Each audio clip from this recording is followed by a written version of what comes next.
जय श्री कृष्ण, जय श्री कृष्ण, जय श्री कृष्ण। जय राधा रानी की जय, जय श्री रामचंद्र की जय, जय वैष्णव माता की जय। आज हमें श्रीमद्भगवद गीतार एकादश अध्याय विश्वरूप दर्शन योग श्लोक 52 पाठ করছি।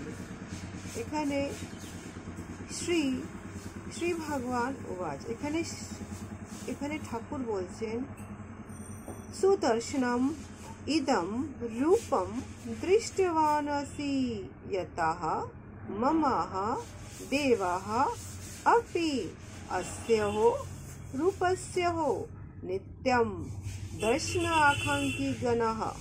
অনুবাদ, পরমেশ্বর ভগবান বলছেন, তুমি আমার যে রূপ দেখেছো তা অত্যন্ত দুর্লভ দর্শন।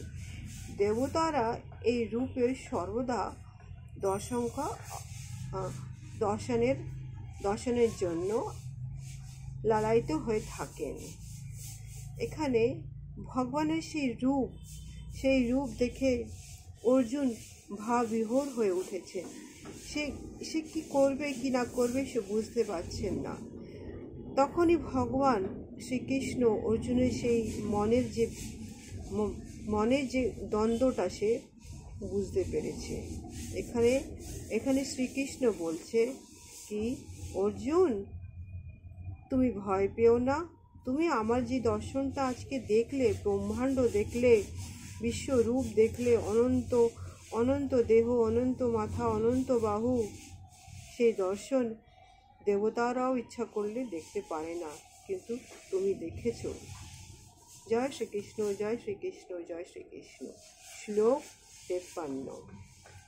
নাহং বেদঃ না তপস্যঃ না দানেন না চ যজ্ঞঃ শক্যঃ এবং বিদঃ দৃষ্টুম দৃষ্টবান আসি মাম যথা। অনুবাদ, হে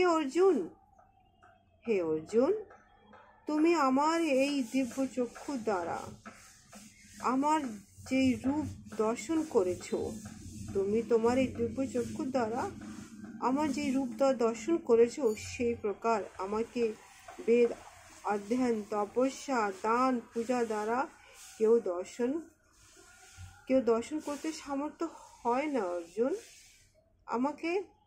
আমাকে তারাই দর্শন করতে পারে যারা আমার প্রতি ভক্তি যোগের মাধ্যমে আমাকে দর্শন করা, যারা আমার প্রতি ভক্তিযোগভাবে আমার প্রতি সমর্পিত হয়ে যায়, আমার চরণে তারা এসে যায়, আমি তাকেই দর্শন দিই।